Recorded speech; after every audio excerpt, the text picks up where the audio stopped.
Hey YouTube. Okay, I'm not quite late starting yet. Just finished my dinner. No, I didn't. I'm not going to fall for the old not having any dinner and then drinking. So just literally stuck this together 5 minutes ago. So it might not stay in tune particularly well because these strings are brand spanking.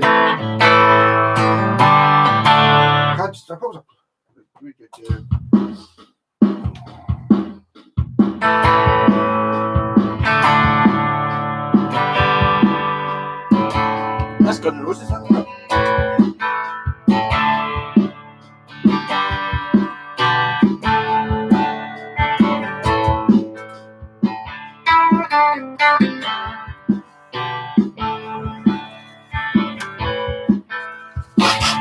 Oh.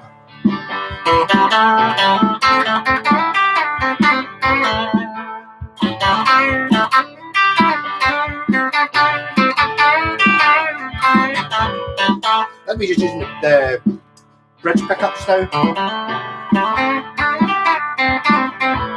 Neck pickup.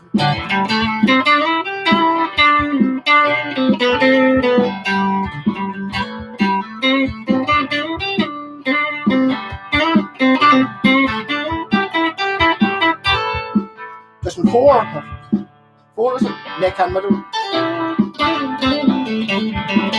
Hey David, hey Pontiac.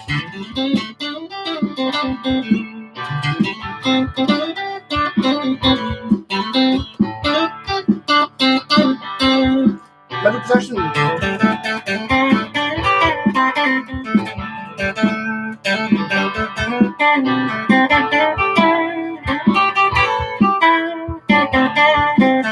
Position 2.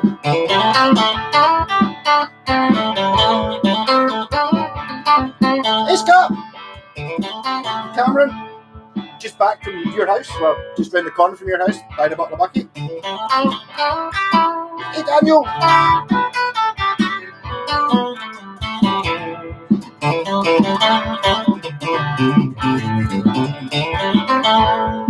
So humbucker mode, British humbucker.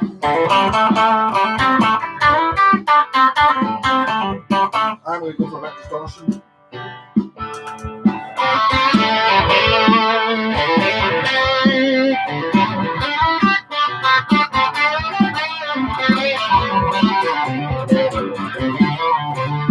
So it's a British humbucker, neck humbucker.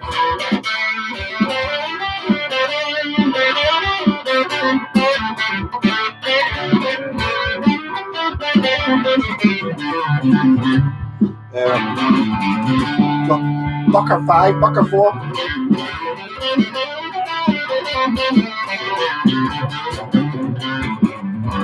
Bucker 3. That's pretty good.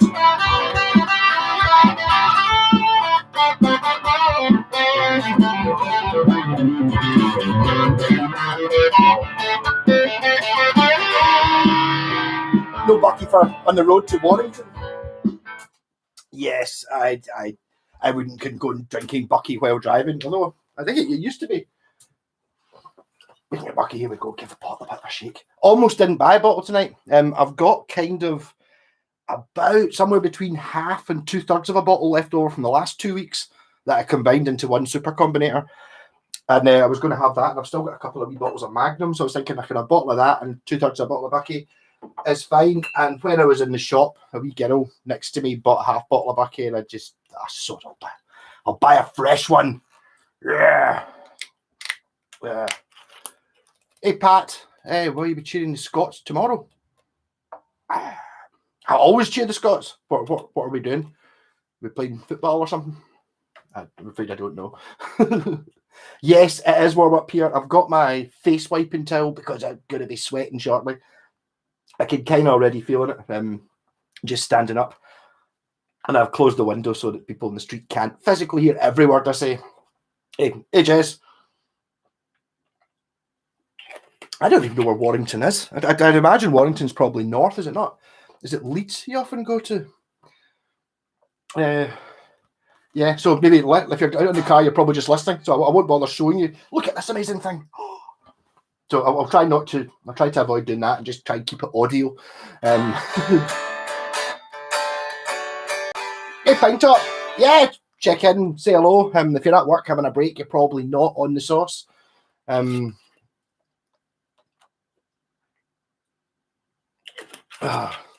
sweat rag, yeah.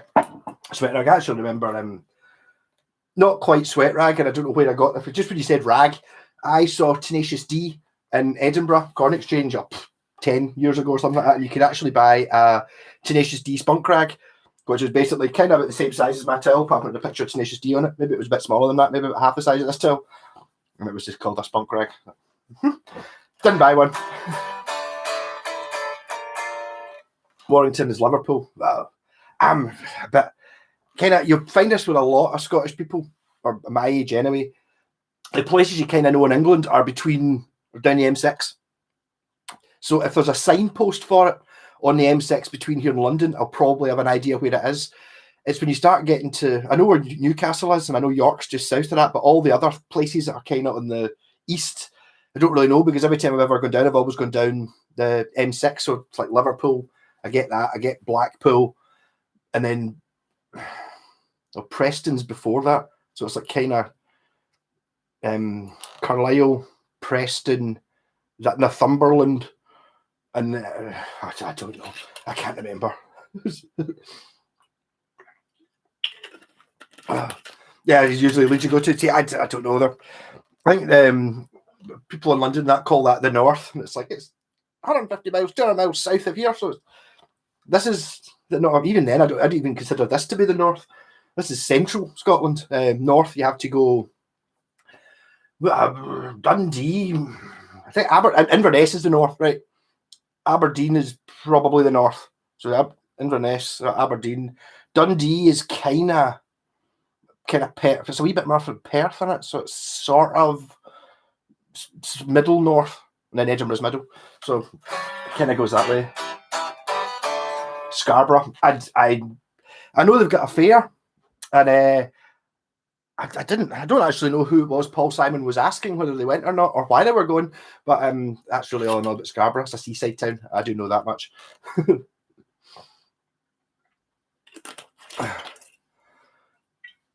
Finished sanding a thin line body and started staining. I have never really successfully done a proper paint job on a guitar. It takes a lot of patience. My problem most of the time when I'm doing a lot of these things, especially sort of odd things that no one's ever seen before, I want to play it. I want to see what it's like. So I can't be doing with painting it, sanding it, painting it, sanding it, doing that for a week. I want to play the guitar.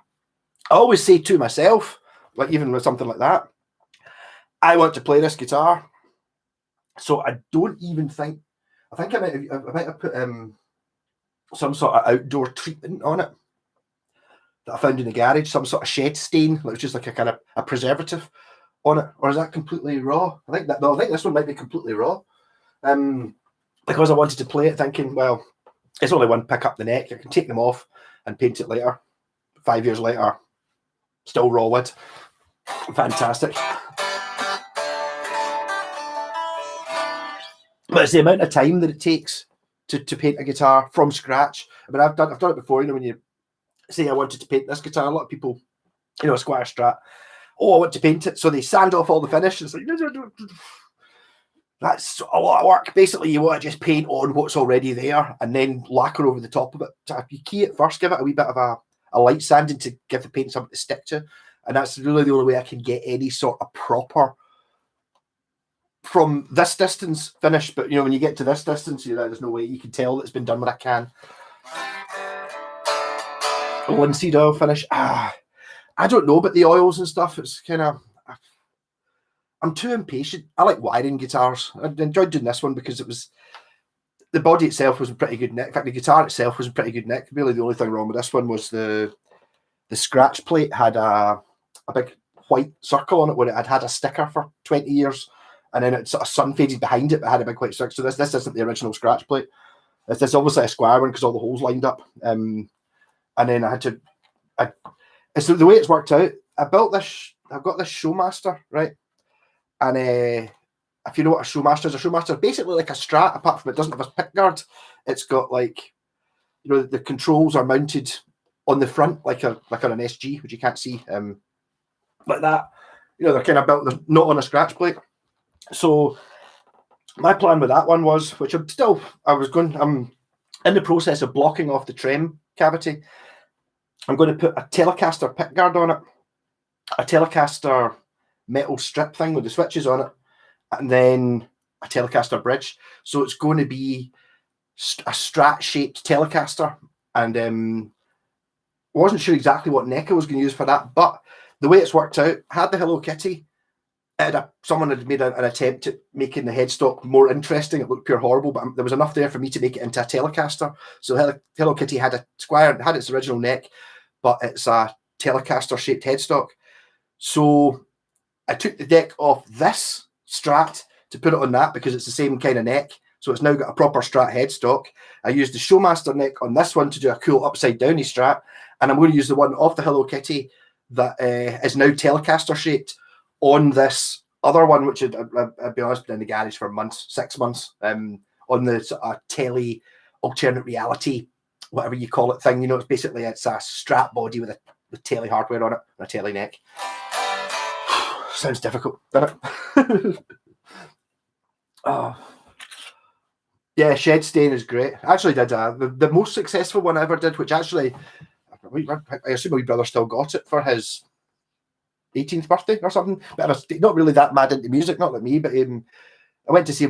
He likes Status Quo, so I made him a Francis Rossi type Telecaster. Basically, it was a Telecaster made out of kitchen worktop. I drilled a big hole in it because Francis Rossi's done on it. I put lace sensor looking pickups in it, and Francis Rossi painted his guitar with green paint he found in the shed. And I looked in the garage and I found green stain. So I painted it, and it looks almost exactly the same as Francis Rossi's one does, because it is cuprinol or other, 10-year stain stuff. Whereas if you actually look at the time when I built it, I had a guitar magazine I used to read, and it had the official Fender. I think there were a couple of £1,000 the Parfit and the Rossi one, and they'd like gone and painted it green, and it's like, no, mine looks like it's been painted with shed green, where it's kind of patchy, and it actually turned out looking really good. Yeah.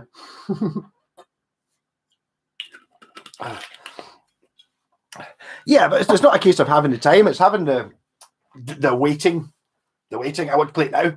I want to play it tomorrow. It's like, having to hold up for things. I've seen that do myself. It's like when you always look and see how much 24-hour post cost when you're buying things on eBay and stuff like that. And sometimes you get an option that's like, it's going to arrive next Thursday.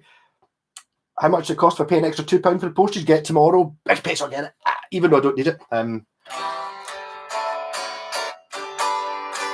Hey Jeff, I'm glad you didn't miss out. Sunday night, drinking night for me. So I remember. Pontiac wiring. I did 2 videos today. One when I had this in bits, which was actually, it was intended so that people could watch it and make this themselves. But actually, when it came down, I had it all laid out in my head. I know exactly what it does. I totally, fully understand it. As soon as I started explaining it, it starts to sound incredibly complicated. So I think what's actually happened with that video, I've not put it out yet, is people are going to watch the video and go, all right, this is how you do this. And they're going to watch it and they're going to get about 10, 15 minutes in and go, this is far too complicated. It's not. It's so, I mean, I said it so many times, it's not that difficult. It's got 2 lever switches. This is a 3-way, right? This is a 5-way Strat switch. So this 3-way, when it's down in that position, you've just got a Strat, 5 visual sounds. You put it in the middle, it adds in this coil in series, in parallel, which gives you 5 more sounds with that parallel. And then if you put it to the neck position, you get 5 more sounds using this coil as a pickup, as a humbucker. So you get 5 humbuckers, 5 hum cancellings, and 5 your standard Strat things. Gets a little bit more complicated. There is a phase switch, so that reverses the added coil. So it means that when you're in hum cancelling mode, you get another 5 hum cancelling out of phase, and then in humbucker you get hum bucking out of phase. So you get 25 sounds out of one guitar. But a lot of them are very thin sounding. What we're looking at now. So that's for example, there is bridge pickup on its own. Do a distortion on, maybe work better with clean. Hear the difference. So bridge pickup with this one in and hum cancelling. It doesn't make that much difference, but there's no hum anymore, and then you get it. This is it out of phase, and hum cancelling. Back in phase. Now it's a humbucker. It's quite a big difference between that and that. And then humbucking out of phase.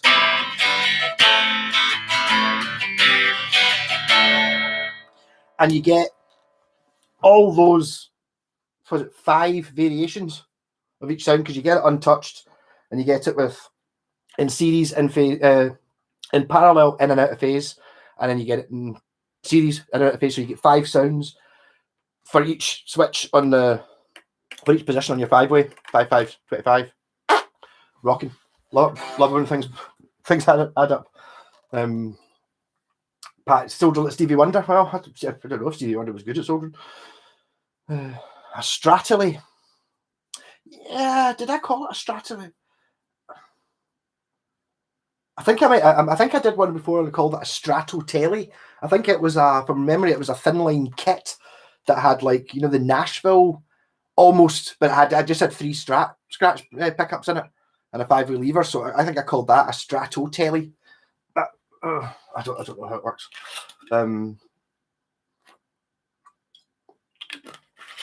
All wrong with Rossi.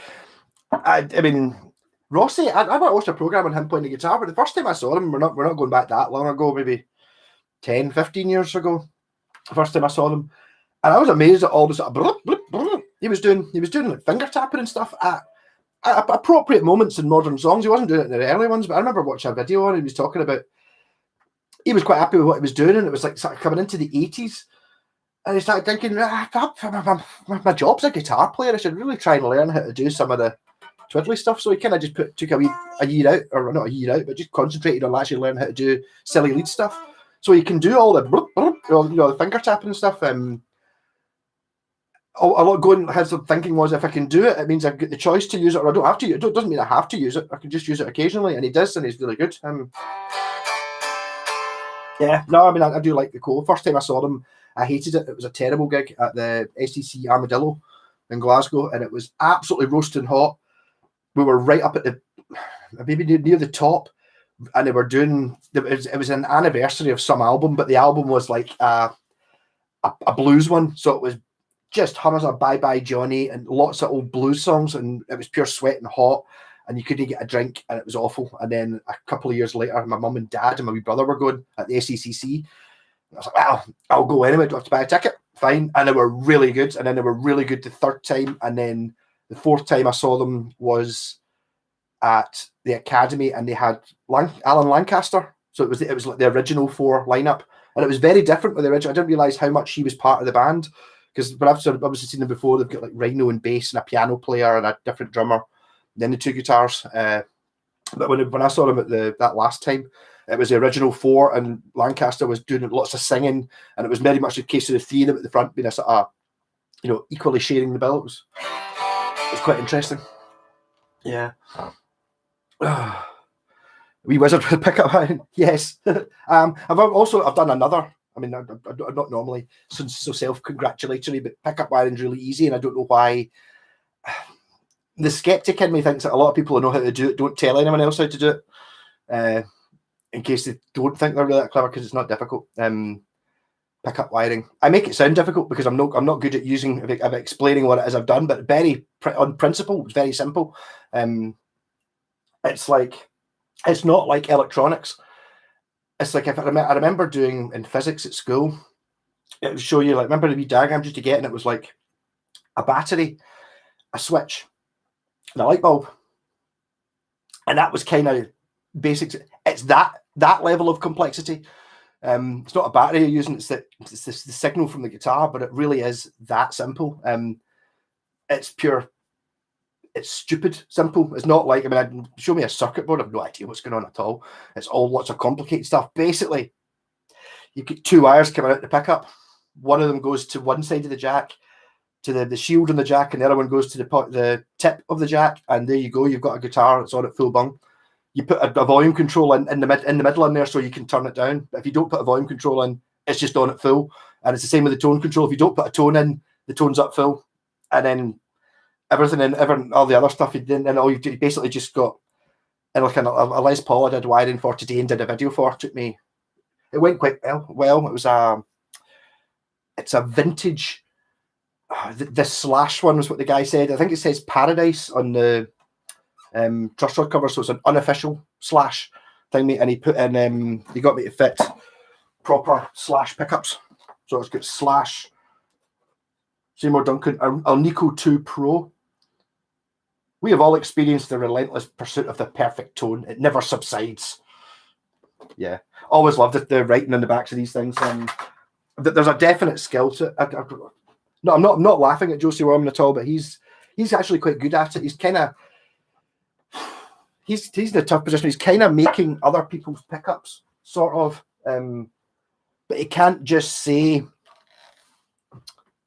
this is a Seymour Duncan 59 because that's what it is. So instead, he's got to use different words, and it's like talking about bell type clarity and a hog and all these other words, which who knows what they really mean. Don't know. Strelicaster could do it, yeah. I don't know what I'm going to call it. Oh, I'm going to paint it bucky colour, so it'll be a bucky caster, but I maybe put some more things in there as well. Yeah, Pat, I knew he'd painted the.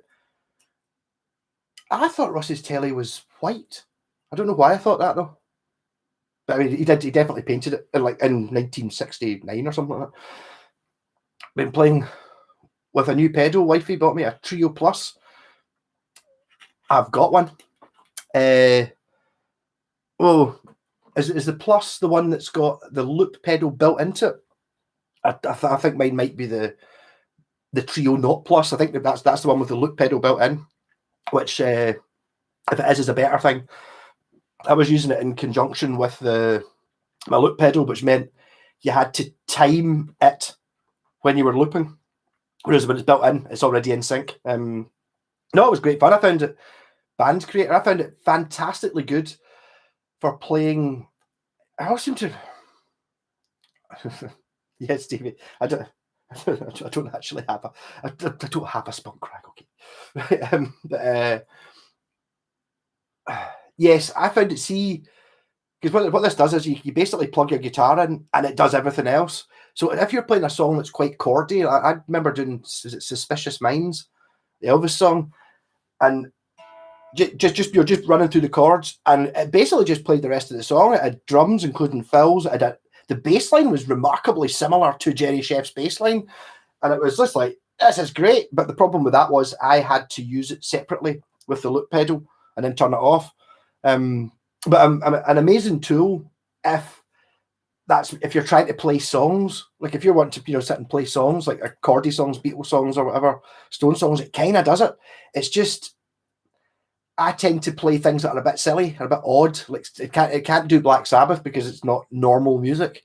You know what I mean? It'd have to be. But I mean, you had it set up and you could set it to have choruses, and I had like an automatic chorus and all this stuff. I got overwhelmed with it really quickly. And basically what I actually wanted, as opposed to that, was my wee Moore drummer pedal, which basically it's sort of just a click track. I mean, my loop pedal does actually have a click track in it, which I've been using, but it's like tick tick tick book tick tick tick book, and there is one you can change the sound. You can change what it's doing, but you can also change what sound it is. And one of them is kind of like a kick drum, so it kind of goes dum dum dum dum dum dum. I just wanted that, but to be a bit more drummy, which is what the wee Moore pedal is. It kind of just plays pretty basic AC/DC type drum beats that you can just play over and turn it on, and you're away. Great fun. Steve used to build your own car engines. I have no idea how you would do that. Electrics. I don't think the car engines really got electrics in a car are really that complicated. There's just lots of them. I think most of the things are like a wire going to a switch, going to the battery, and then that goes to this bulb, and another one the same next to it goes to the bulb next to it. And then there's just big spaghettis of all these wires that are all probably color coded. Okay, but all they're all doing is basically like a switch connecting a bulb to a battery. That's kind of all it does. But it's you've got to route it all through the car, and I don't know about that. Yeah, the True Plus is a looper. You got the better one then. I found it worked on its own fine, but when I was trying to use it in conjunction with a looper, which is what I wanted to do, it was a little bit. You had to be really perfect with the timing, and the two of them didn't quite sync up. Whereas if it's got one built in, it'd be great fun. Yeah, but I need to. It's one of those ones I need to sell. It's not really for me. I mean, I can appreciate how amazing it is. I don't think I did do a demo of it, but I didn't really get it working properly. I like the way it's when you had it set up as well. It's kind of got an effects unit built into it as well. You can turn it off, but say you're trying to do. I'm sure there was ways of. In fact, did I not have an extra pedal in it as well? I did. I had an FX3 pedal, which is a three button foot switch that goes into a stereo jack socket. I made one a while ago for using with my loop pedal. It plugged into that as well, which meant that I could do things with my feet that I didn't have to do with my hands. So I could start it, stop it, change to the chorus, and I can't remember what the three buttons did. So if you've got one of them, it might be an idea to have a look up. I'm sure it was called an FSX3 switch. If you look at my videos, I'll show you how to make one. All you need is 3 momentary switches, 2 diodes, which actually smashed up an energy efficient light bulb and took the diodes out it, and then a stereo jack socket. And then I built one in a VHS cassette case.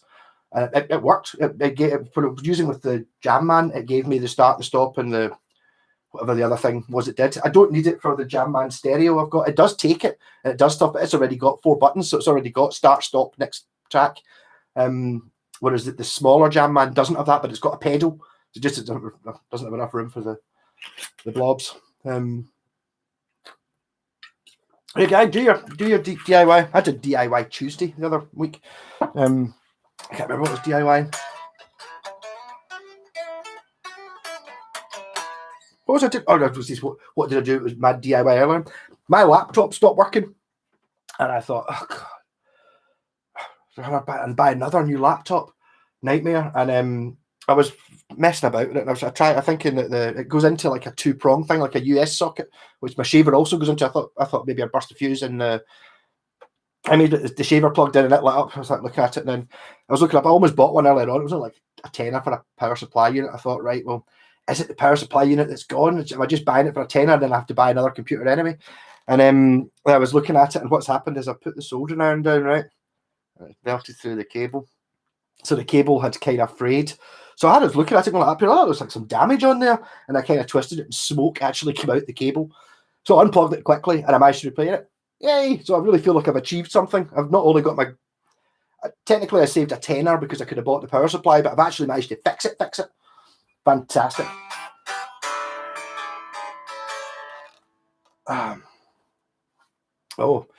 Arias. Now we're into my hey Buster, how's it going? I was watching you earlier on.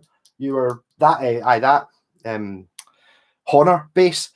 It looked really crappy in the pictures. I thought it looked pure hideous, but actually, see when you see your holding, it's actually quite nice. I quite like it. I didn't realize it was through neck either. It's pretty ridiculous. Yeah, I thought that looked really good. I don't know what I would do with it. It's like the thing that got me now looking at it is it's got the flying V-type headstock. It's just like it's annoying. But actually, the body I actually quite liked it now. I've seen many Pontiac. I've seen many Arias online, early 80s. I don't think there's early 80s Wildcats, Stray Cats, or Bobcats. I think they are mid to late on 80s. There are some. The trick is, I mean, I've had this before with a few areas of that, the kind of the second half of the 80s, sort of 84, 85 onwards. They all kind of look the same.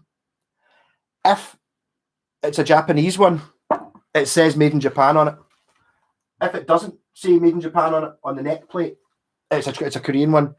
And there is this much difference in quality. Even though they look the same, there's a huge jump between the Japanese RS, I think is the one I think it's an RS series, which basically is what a wildcat, a stray cat, and a bobcat look like. They're the same shape and just look kind of the same. You find that quite a lot of them have got very expensive hardware on them. You'll get like the Korean ones that have got Goto tuners and not Seymour Duncan, but like a Caller tremolo and stuff like that. Expensive appointments, but the actual guitars are miles off the earlier ones. I had one called Mega Metal, which is actually kind of similar to the Laser series, where it's kind of like botched up bits of last year's model stuck together, but it was Japanese.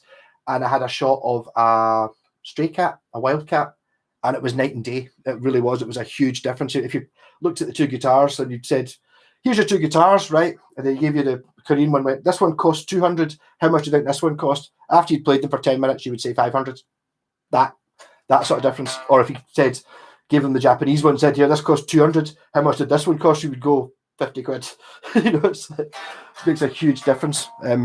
So it's well worth looking at. The Cardinal are Japanese. Basically, again, that laser bass, which you can't quite see because of the mic, it's kind of Cardinal's a sort of it's like a cheaper range, but cheaper because it's quite basic. So you'll find it's just got like a slab body, bolt on neck, couple of humbuckers, couple of switches, built brilliantly. Whereas if you start going to, it doesn't have binding, fancy inlays, carved top, binding, fancy paint job. All these things all cost money, but don't actually make the guitar better to play, whereas the Cardinals are rock solid. Trying to think, I don't think I've ever actually played a guitar. My pal Mole's got a bass, and it's like a translucent blue, and it's a fantastic bass. It really is. I think he paid quite a bit for it. He wanted to buy a bass this week, and I was like, well, you might be able to get one.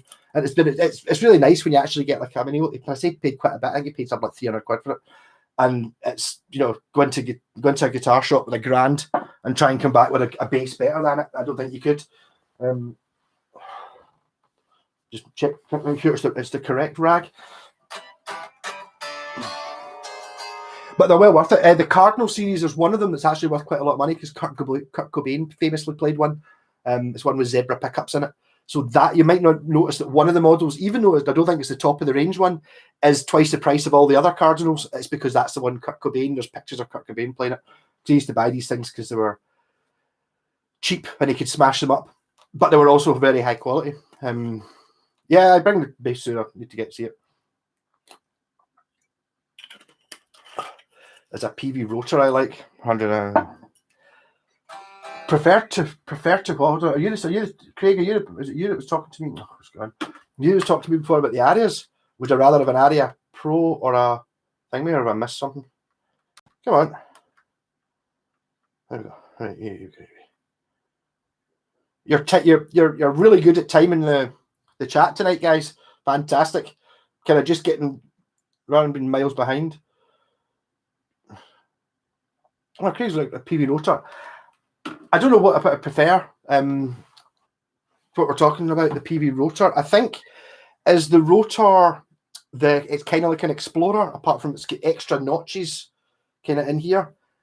If it is, there's a purple one of them which I think looks fantastic. It's like a quilted purple top, and it's got pure stupid amounts of amazing binding all round up the sides of the fretboard and everything pure. And they're not that expensive. Well, I don't think I think there would be £400 or £500 new, but because it's getting to that stage where it's now 10, 15 years old, it's now an old guitar, but not yet a vintage guitar. So it's kind of in that, if you're going to buy one, buy it now, because this is about as cheap as they'll ever be. They'll start going back up again. I've got something to sell about eBay. I had a guitar on eBay and I pulled it because on one of the guitar sites, someone was moaning, and I didn't even really read the whole thing, but they were really upset about them having to. Apparently now they're forcing you to use PayPal something else. No, you're not allowed to use PayPal anymore. You've got to use eBay's own payment system, which Sounds like a bit of a hassle to me. The thing I've always thought with eBay is it's not too bad for buying things, but for selling things, they really just screw you at every corner they possibly can. And they're no help when it comes to, if you actually get a dispute. If I sell you a guitar and then I've got the bit of paper that says you've signed for it at a time and a photo of you holding it, and you say, no, I didn't get it. Well, like, eBay, this guy's at it, and it's like, oh, try and sort it out and get back in 4 weeks if he doesn't reply. Like, no use at all.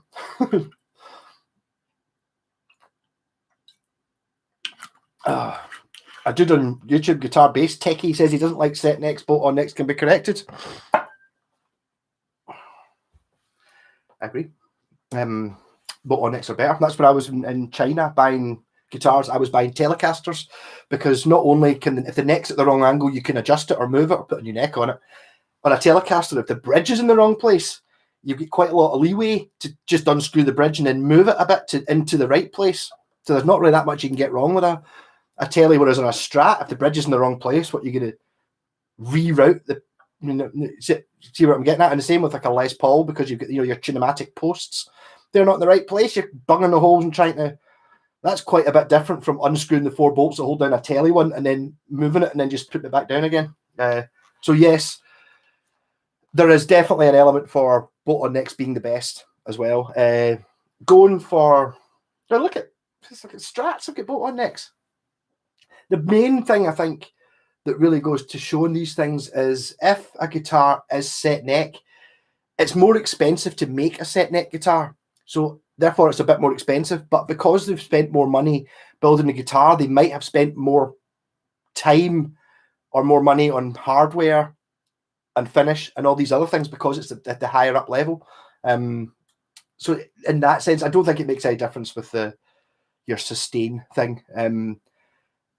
Coming down to it though, if you go to my Washburn Wing series, there's a sort of double cut Les Paul things there, through neck, weigh a ton, have brass saddles, have a harmonic lock bridge strung through the body, for sustain, and then the pickups are called power sustain. And with all those things together, it does sustain like no other guitar I've ever seen. It's like to the point of being initially quite unnerving to play, because you're having to stop notes that you never had to stop before. It's like you kind of go da-da, and it fades away and you're coming back in with the next verse, whereas in the Washburn you go da-da, and it's just and it just stays there. So you have to, you're sitting there going, normally it dies away, it's not dying away. What do I do? Do I just mute it, or do I try and turn the volume down to simulate decay, or do it takes me a bit to get used to it. But yeah, I mean, set necks are better. Bolt-on necks. But the thing is, if you're going to make a guitar, it's worth more money if it's a set neck or a through neck.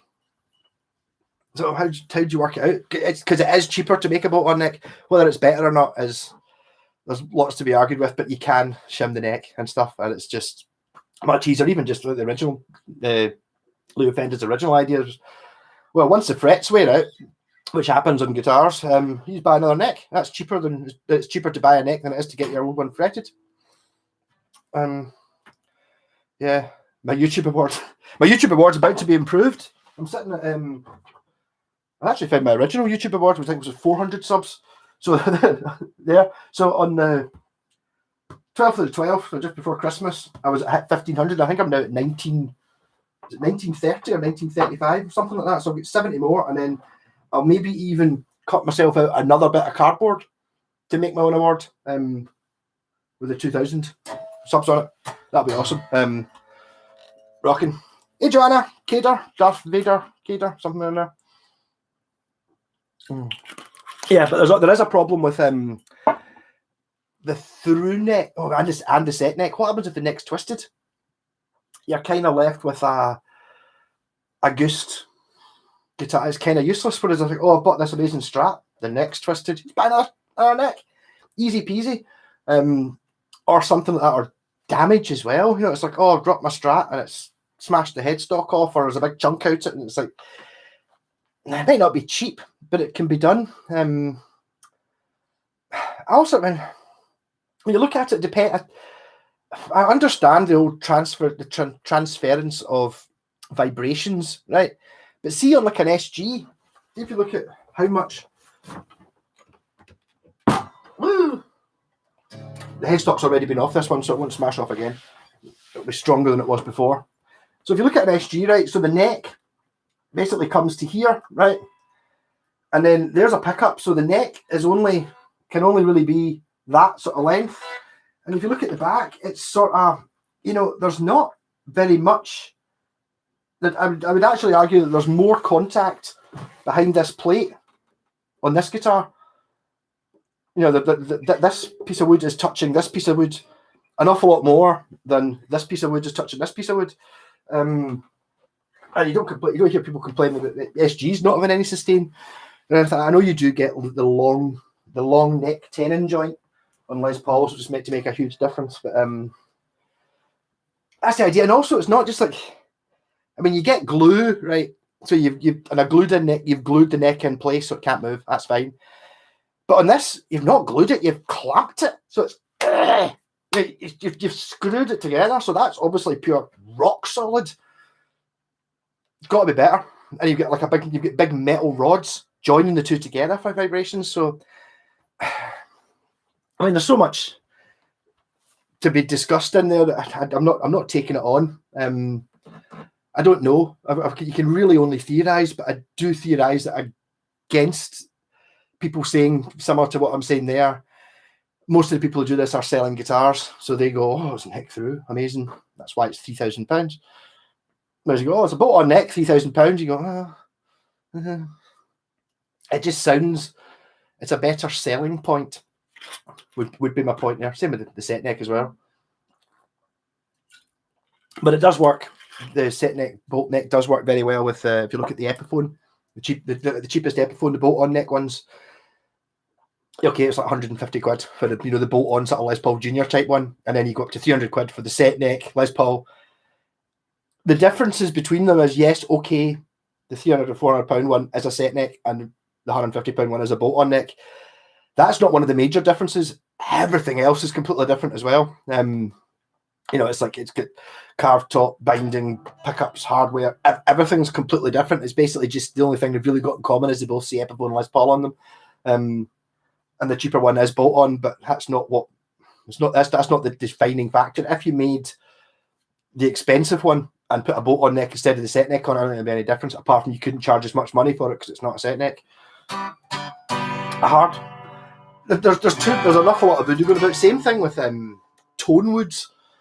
It's like I made a mistake when I built that, because I built that at a kitchen worktop. It is swamp ash, but it's like pressure treated, so it's stupidly strong. Like I actually had a piece of that between two bricks and drove my car over it, and it was only about that wide, the piece of wood, and it held it. Stupidly strong, unnecessarily so, and an absolute pig to cut. Like burning through angle grinder blades, jigsaw blades like nothing else. A nightmare to sand. And then at the end of it, that's a double neck guitar made at a kitchen worktop. So it's probably worth a couple of 100 quid, 300 quid, something like that if I was going to sell it. Whereas if I'd just, instead of spending all that extra time trying to cut it, I'd just spent 50 quid and bought a block of mahogany or something, that would be could be £1,000 base, because it's mahogany, it's not kitchen worktop. Ultimately, it doesn't make any difference the way it sounds or plays. It's like you're actually buying better wood. It's kind of worth it. So even if or something like the Shocking Bird there, which is just a joist, so the wood was free basically, and it was dead easy to cut up. I still had to work with it, and it's quite hard to work with pine because it kind of goes scalfy, and you can't really. It's not easy to sand it smooth. It doesn't like to be. Sanded. So again, that guitar, awesome. If I just started off with a solid ash slab for what, 40, 50 quid or something, you'd pay for that, and made out of that, that would be a pure top tier guitar worth hundreds of pounds. As it is, it's made out of a joist worth, I don't know, 100 quid. So it's kind of, the false economy thing. Oh. Whatever one piece of wood has to be better than two joined, however joined. Does it? I understand I'm really using the rag today. I understand how it sounds, how the theory in that. Yes, practically, I don't know, because again, it would depend on what it was you were building it of. If you were building it out of exactly the same piece of wood, which can't ever physically happen, you can't have two bits of wood exactly the same, but you could have like a laminate body made up of 4 or 5 bits of wood, of really good wood, okay, really good mahogany, or you could have one piece of really rubbishy mahogany, and I'd imagine the strips would be better.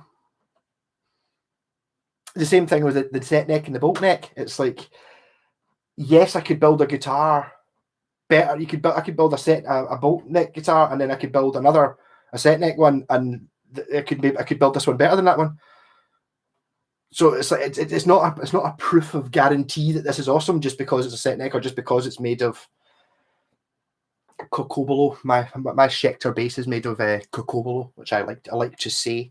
It kind of just looks like wood to me, but it's got an exotic name.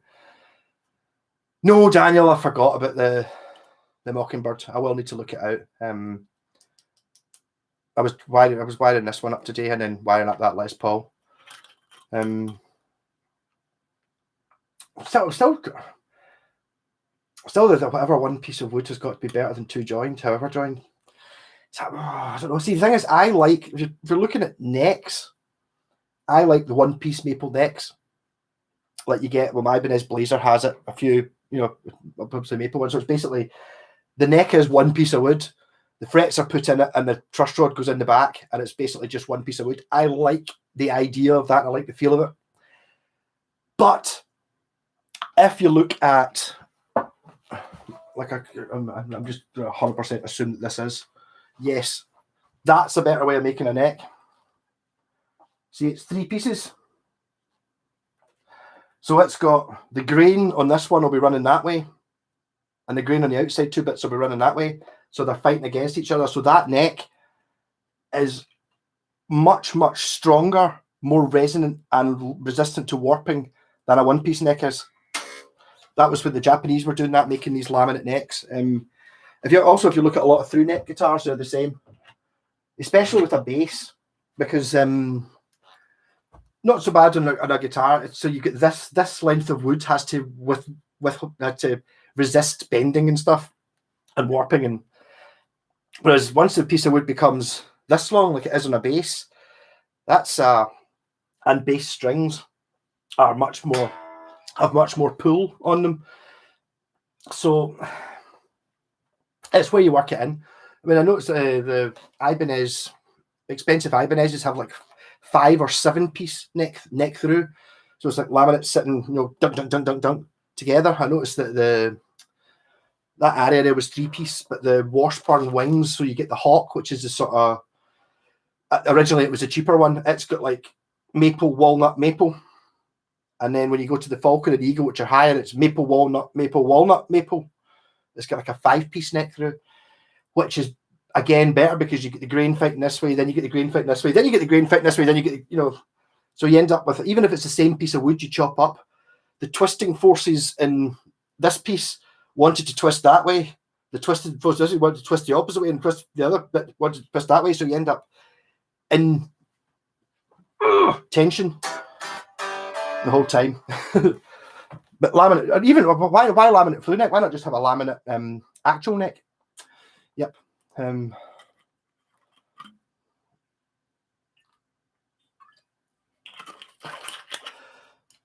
Yes, Pontiac. Yeah, Leo did make the bolt on neck. Thank you. Also, my favourite bit about it was the marketing department.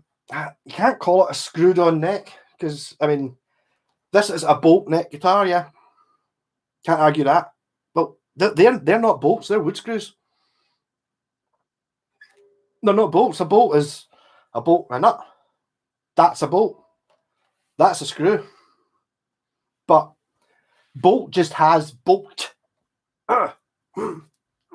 Screws kind of, do you know what I mean? Just the way it sounds. So technically, that's not Leo Fender didn't make bolt neck guitars. He made screwed wood screws on necks, which in some ways is better because you're kind of pushing against. But yeah, no, the truss rod was originally the necks were that thick that they didn't need a truss rod, and his thinking was that in 5 years' time or 10 years' time, over time, it would maybe warp, but then you just buy another neck. Yeah, easy, sort of replaceable. So there must be people out there who had bought a 1950 Telecaster in 1952 when they came out, and in 1955 went, oh, the neck's good, I'll just buy another neck, and then they maybe did it again in the 80s, and then now they're looking at what happened to that first neck I put in the bin. It's like that guitar would be worth £100,000 if I'd kept it. Ridiculous. Honor B, is it called a B bass? Very good. So it's like a P bass, but it's B. Is a 3-piece neck through. Yeah, I think there's a little bit of necessity when you're doing neck through basses, because it's very difficult to get a straight piece of wood long enough that's thick enough. So that's why they can use a smaller pieces of wood and then just slice it out to make them longer. So it's not just a technical idea, but a lot of the problems with things coming from Japan was people would buy. We're talking in the late 60s, early 70s. Folk in America and stuff would buy Japanese guitars. They look great, and they would pull them out the box when they got to America, and the necks would be like this, because that guitar had gone from Japan being, I think what you call it, a temperate climate, so kind of the same as it is here, sort of thing. Somewhere between 0 in the winter to 25, so that kind of in the summer type thing. So they were on a ship in the sun, got cooked in a metal container. The ship went down past Antarctica, down to minus whatever it was, and then it went through this tropical jungle region where it's super, super humid, and then it got up to America, and by that point the necks were just all even though they were fine when they were in Japan, it would be fine if you made them in America and kept them there. So that was kind of why they started doing the laminate necks, because that will not warp. I've not yet come across a Japanese laminate neck like yon that's had any problems, because it's just stupidly over the top, ridiculously strong, and a better system, but not as good. Mechanically connected neck. Well, yes, you could. In fact, does this laser actually have it? Aria often say things. This has got an accurate bolt-on system. See? That's an accurate bolt-on system. Other people, it's just like pure, right, let's put the bolt in. You know what I mean? Whereas Aria got the measuring tape out, they put it in accurately. They also, before, that's a Matsumoto one, they used to say steel adjustable neck on the neck plate as well. And also, what's the other one? It says original smooth joint. Obviously, it's nice to have wee taglines on, even if what you're doing is not really that impressive. I mean, the original smooth joint is basically this bit of the body kind of acts as a fillet here. So it does mean that it's not quite as abrupt. It's more aerodynamic. I suppose if you were flying it in this direction, it would be more aerodynamic. So it's a smooth joint.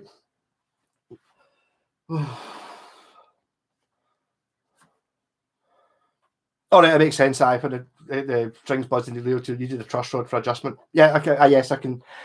That's something we don't get. I don't have experience of here, being where we are. But yes, I've heard many stories about this, about folk acclimatizing, because in America, because it's just so damn big, if you're going from, I don't know, Texas to New York or whatever, you're talking, there's a huge variance in temperature and humidity and all these things. And humidity, I still don't fully understand what humidity is, because we don't get it. It's always wet here, or it's always the same here. I did notice the first time I went to China, my hair went, and I think that was to do with humidity, whether it was high or low, I don't know. But we don't really have that.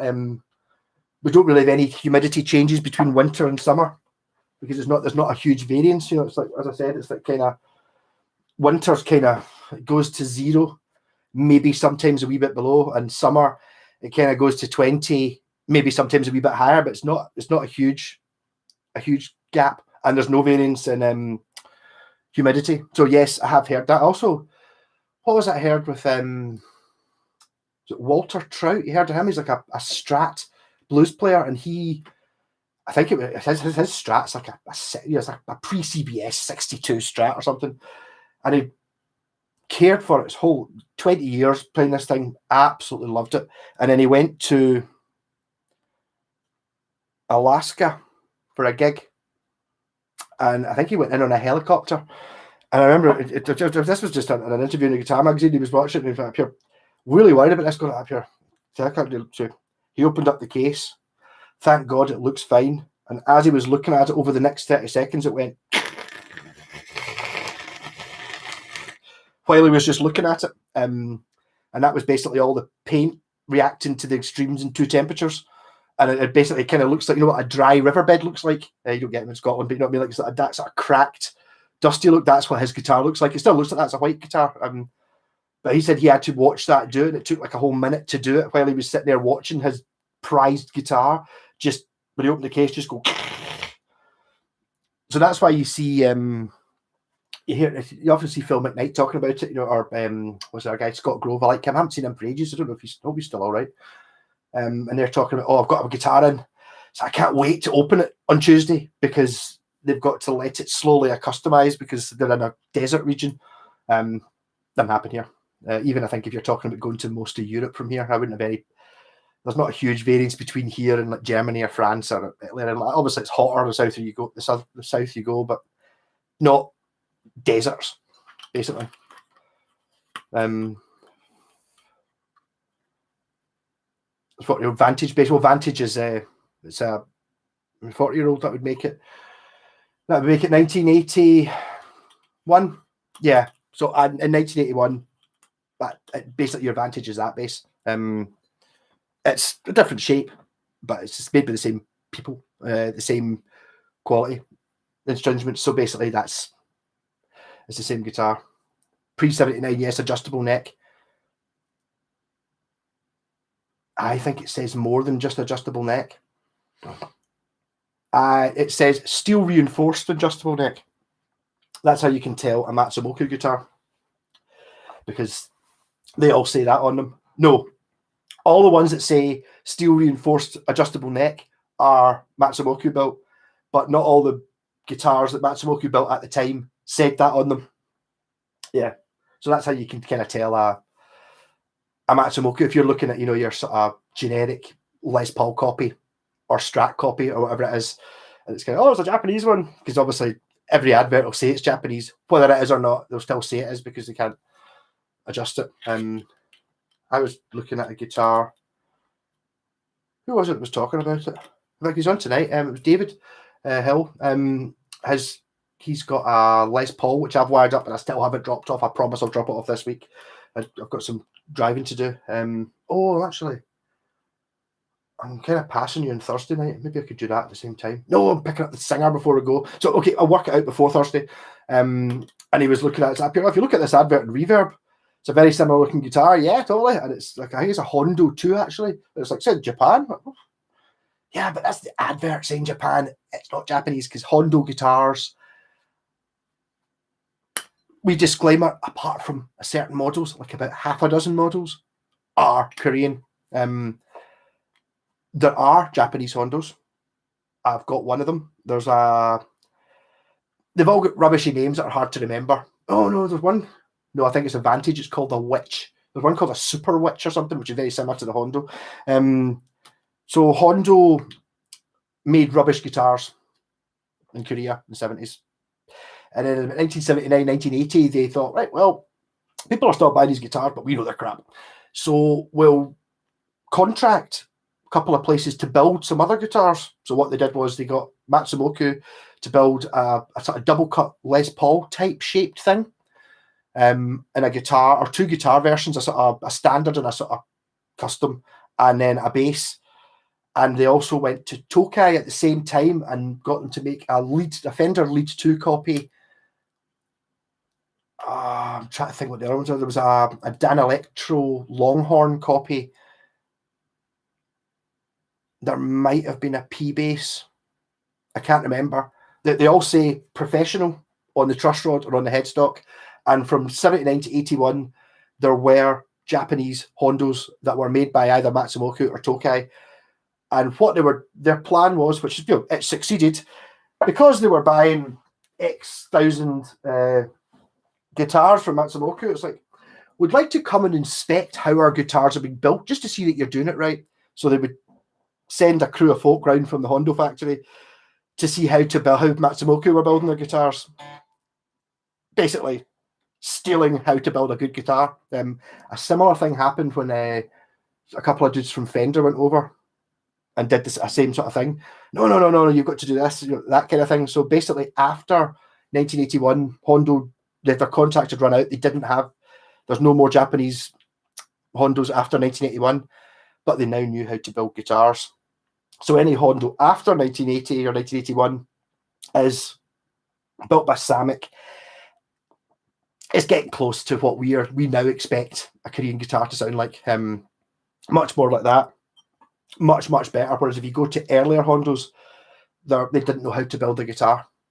There's an awful lot more to it than what you would think. I mean, just the smallest things, and just the order maybe you did things, and how long you leave the wood to dry, and all these things. And obviously you want to leave the wood to dry for a year. That would be great, but that's not practical because you've got wood sitting in a shed for a year. Ultimately, you can't just cut the wood down and use it.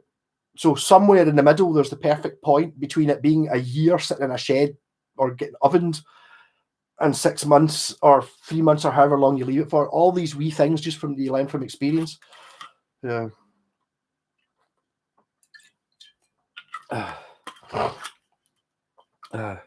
I have never owned a Takamine guitar, Craig, but I don't really know. They're acoustics. I don't really know much about acoustics. Maybe because they're not as moddable, or it's like they're not. I can't see someone having 20 or 30 acoustics. I don't think there's really 20 or 30 variations in a theme. Whereas in electric guitars, there is 20 or 30. You know what I mean? It's like, well, I don't know, 1, 2, 3, 4, 5, 6, 7. You can see sort of 10 just now. And I was going to say they're arguably all different. It kind of looks exactly the same as that one.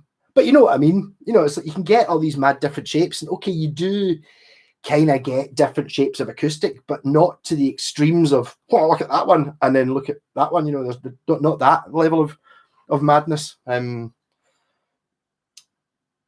are, I think Takamine are Japanese, but again,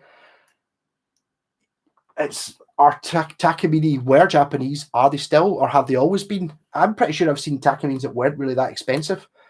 It's how much they cheapened their name, I'm not really sure.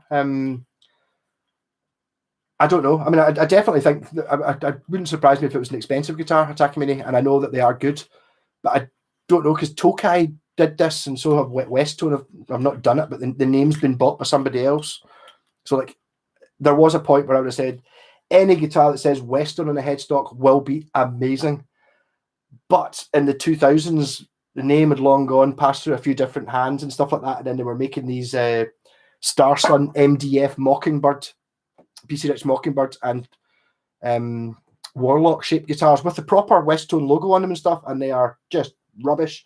So it's like, did Takamine do that? I mean, I know Washburn, Aria Pro, all these brands did it. If any of them had stopped, Yamaha didn't.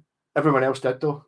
If Washburn, Aria Pro had just taken stock of things in 1985 and decided rather than trying to produce mass amounts of guitars, they were going to produce premium guitars, like what they were doing anyway, things would be very different. But the problem is, as soon as you start getting into the early Korean guitars, being mid-80s onwards, they look the same as the Japanese one, but nothing like as good.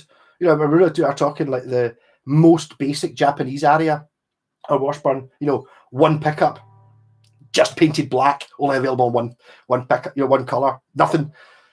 It does have 6 tuners and it does have frets. Miles better than the most expensive Korean one that's got all the fancy stuff, Calers and Seymour Duncan, well, not Seymour Duncans, but DiMarzios and all that. Miles better than that, but not as fancy. Yeah. Harley Benson guitars. Expected 211 quid one, similar to an Epiphone at 400 quid. Yeah, probably. If you were going into space and you could never sell it, I wouldn't be buying a Squire or an Epiphone, to be honest. Although in saying that, I did have a Squire last week, 2 weeks ago, sort of butterscotch blonde one, classic vibe, and it was awful good. I was really surprised. It wasn't cheap. It was like a £350 guitar. In fact, a couple of folk commented, so I can't believe that you've I can't believe how expensive a Squire is. It just because it says Squire, it doesn't mean it's a really nice Telecaster. 350 quid is maybe a bit expensive, and I can see why you would go, oh, for 350 quid, I'm sure you could buy a Mexican one. But is the Mexican one, even though it does say Fender on it, is it better? I don't know. I don't have a problem with cheap guitars. I do have a problem with guitars that are cheap guitars that aren't cheap. That makes sense. Like I had an Epiphone SG, a recent one last year, and I've talked about this a few times. It really upset me, actually, because I was honestly considering buying one. The guy had bought a green one, and there's a Pelham blue one, two P90s wraparound bridge, 350 quid, something like that. That looks, I maybe even consider that. My pal bought a green one, and it's like the fret job was atrocious on it, and guitar had done something. So I was looking at it going like, why is the bridge sitting? The bridge was much higher under the thin strings than it was under the thick strings. What's going on there? And it's basically somebody at some point's going, oh, it's buzzing like mad. I'll try raising the action, and it's like, yeah, but I mean, that guitar was not a good guitar. It's not. This will not be a popular opinion because a lot of people go, oh, love my Epiphones, that's great. Have you ever played like an aria? Depends what it is you're comparing it to. I can tell you right now that something like that aria bass or that Washburn A5, neither of them expensive top of the range instruments, are miles better than just about anything you can buy just now. And I'm including, £1,000 American Fenders and Gibsons and stuff like that. Wood was easier to get then. Also, the other thing about Japan is Japan didn't have trees as such, so all the wood that they made these guitars from was from Canada. So they bought all the best wood, and then your Gibsons and Fenders bought the stuff that the Japanese didn't buy. Sorry. But the Harley Benton guitars they're very popular just now. I know I think Brexit's really screwed them though, because everything's changed. No, I think once things are worked out, I'm sure it'll work out fine. But the thing is, I just don't think anyone knows what's going on. I think everyone's just like, I don't know. So I mean, it's like if it was a fixed price, but I think it's I'm sorry, I don't want to talk about politics, but Brexit was an absolute monumental mess up the way it was done. It was just lies. And the problem is that all the papers and all the people that were pushing it stood to make a lot of money and have made millions of pounds on companies going bankrupt and buying them up cheap. That kind of thing, disaster capitalism. And it's like the problem is that they own the newspapers in Britain anyway, the BBC, and that's a TV channel and all that. And all the newspapers all owned by the same guy who, if Britain left the EU, he can just tax and then take money from the people and just have it himself. And these are who are bankrolling it, and you just have to bribe all the corrupt politicians. And there's that here, Boris, here's £50,000 to do up your flat. Just to see when it comes round to that wee tax thing we were talking about. I don't want to pay any tax, okay? Boris is like, that's fine, no problem. £50,000 in my pocket. £25 million not taxed for the country. That's fine. I just had to tick a wee box. Yeah, yeah. I still think you're talking there about it's like the problem with the Harley Benton guitars is you can't try them, can you? And I think we're kind of almost in the era. Which I mean, if you go back to the 80s and the 90s, it basically everyone's advice was, if you're going to buy a guitar, go in and try a few in the shop and see which one you like best. Whereas now it's like going for that green Epiphone. That Epiphone has been designed to look fantastic in a photo and fantastic when you read the specs. Amazing. When you actually played it, you just went, this is 350 quid. If it had been £99, I'd have gone, that's not bad for a £100 guitar. But it's not. It's 350. And just like the quality of the wood, pants, everything just on paper and in a photo, because that's where they sell. they sell them online, and it's like, and then you get the people who are, it's the shills the word. I'm slagging off these people because I've never had the opportunity. Squire never contacted me and said, here, we've got this £200 Squire that we'll give you for free, and we'll give you some more Squires if you say something nice about it. I've never had that. So I'm totally, if I think something's rubbish, I'll just say this is rubbish. Even, I just kind of struggle a little bit. I mean, I did totally hold my punches with that Epiphone. I just said, in the video for that really bad Epiphone SG, I just said the fret job is totally unacceptable. It's never been checked. I mean, some of the frets, there was like 6 high frets that were, 6 inches high. We're sticking about to here. No, but the thing did not play. It's not like I was being a bit pernickety. Oh, there's a wee bit of a slight buzz on the G string. No, I'm talking about it just going dump and didn't sound because the frets were that bad. It wasn't until the week later, the guys at Appian, I took your advice. I just sent that guitar back. I was like, straight onto one of these things like Appian. That Epiphone was pish, really. It could have been just that one. Maybe some of them are all right. Oh.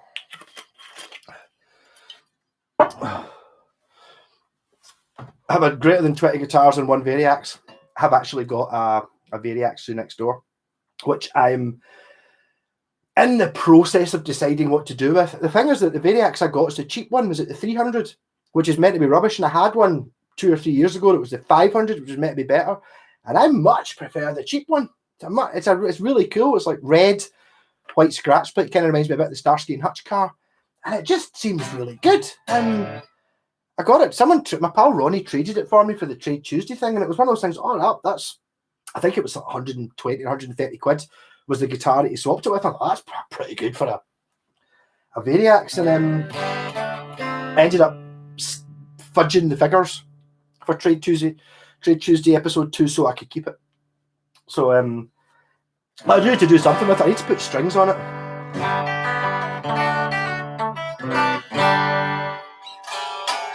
Yeah, sorry, we got caught up. We're talking about was the ability to rewrite the import-export taxes and offshore banking.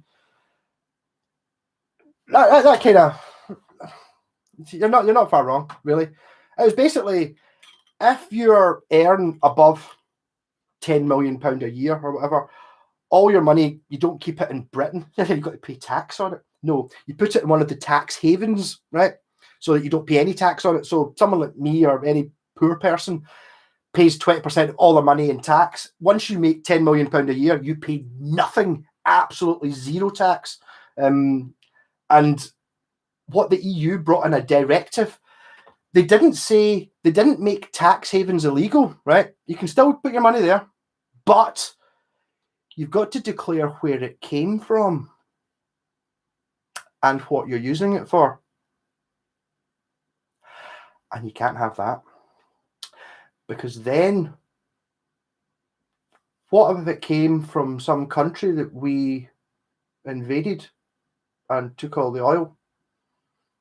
What happens about the drug war, the drugs that we are supplying to X country so to keep the thing me down so we can still, and that's why. So they were still allowed the tax haven, still wouldn't have to pay any tax, but they'd have to say what the money was used for. And all these people have so much money that it's totally insane, and they can just bribe people. It's like if you're talking about, oh, this guy gave £1 million to the Conservative Party or Boris Johnson. Yeah. Imagine giving him £1 million. He's just been given a contract for, £1 billion, not £1 million, as a wee backhander, but nobody else got to look at it. Just, it's so corrupt. I don't want to talk about it. Sorry. Yeah, is that Carina Epiphone apparently some Japanese wood? There might be some Japanese wood. Yeah, I mean, I would say it's been. You look at the map and it's small, but in Scotland's small. We've still got trees, but they didn't. I think what I'm really saying is I think Japanese didn't have maple and mahogany. Basically, they had other types of wood. Maybe some more exotic ones. And I questioned not about. I'm trying to get off politics and Brexit. A bad idea. YO7P, not the easiest name to remember. Still undecided in reverse. How still look cool, but functionally, well,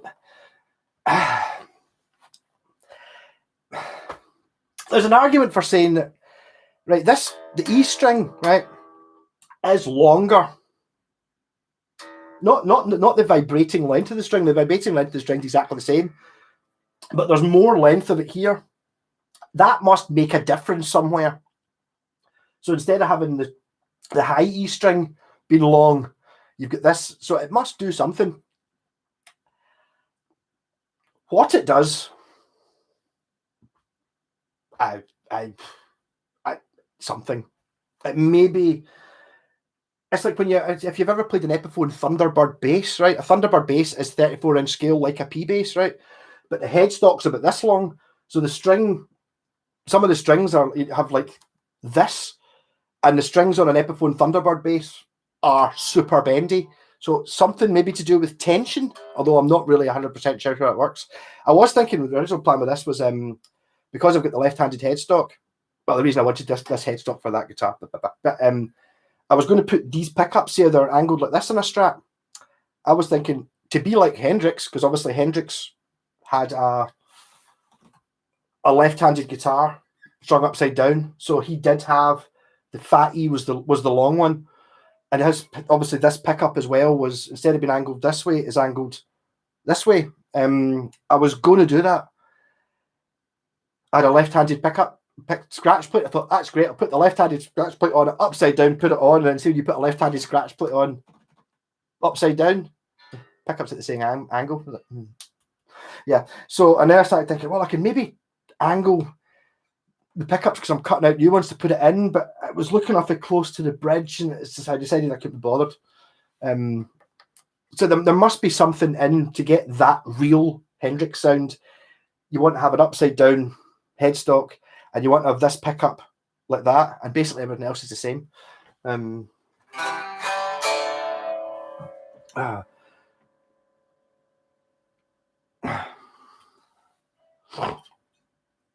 Yeah, sorry, I'll go back a little bit and just I'm going to try not to talk about politics in case I scare folk off, because the thing about something like Brexit is I've got to think about it. I was telling this to my pal the other night when he was saying you should complain about how your all your YouTube payments are basically I've lost a third of it because of Brexit. But I mean, I'm not going to complain about that, but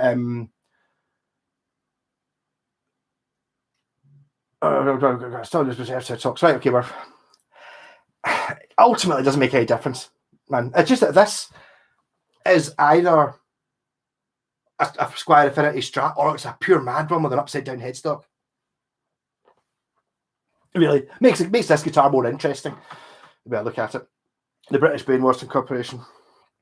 Got you, totally. It's like when you actually see when you've been at something. I was at, or I wasn't even at it. I was at my pal set up a picture of a thing in George Square with all the Scottish independent folk with their flags. You know, tens of thousands of people in George Square. I didn't know about that on Facebook.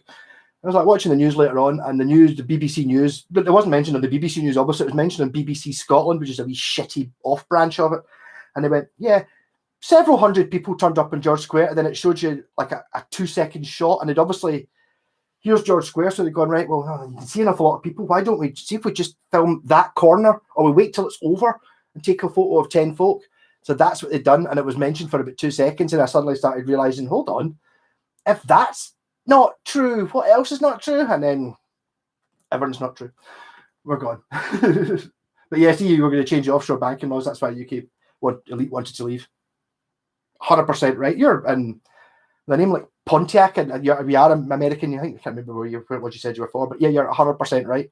But you've not got the BBC and the papers telling you something else every single day, and you don't have the propaganda machine. Because when I was looking at like stuff that happened during Stalin's era, when you see his propaganda posters and stuff, where it's like, oh, the West are stealing your food. It's not us that's stealing it. It's like, yeah, it is you. Yeah. Basically, it's just that, but they're getting away with it. I can't play some Stevie Vaughan, Pablo. I've actually got a video which I should probably reduce. That I did a sort of Stevie Ray Vaughan type Strat, which was basically, I think it was just beat up, to be honest. I think it just had lots of dents in it, and I was like, oh, it's a Stevie Ray Vaughan type thing. And I said that, and I said something along the lines of, I don't really get what the big thing is about Stevie Ray Vaughan. I've not really heard any of his songs that I really like. You know, it's a personal opinion. And I get quite a lot of abuse on that. Every couple of months I get someone going like up here. When you said you thought Stevie Ray Vaughan was shit, I thought this guy's going to be amazing, and you're pure terrible on the guitar. And it's like, no, just I don't really like blues. I don't like didnt. Doesn't really do anything for me. I can handle a song or two. Led Zeppelin put too many songs like that on. I don't like AC/DC's The Jack. That kind of thing. Look, I think I should be allowed to do that. I've never heard the Stevie Ray Vaughan song. Maybe his guitar playing, technically I can see it's really impressive, maybe. But I've never really heard a song that I liked. So I got into it and went, oh, that song's really good. Let's be closer listen to it. Every time it's just been listened to blues in it. So I apologise to Stevie Ray Vaughan fans. It's totally fine that if you think he's amazing, I'm sure he is, if it's what you're doing. And it's not really what I like to do.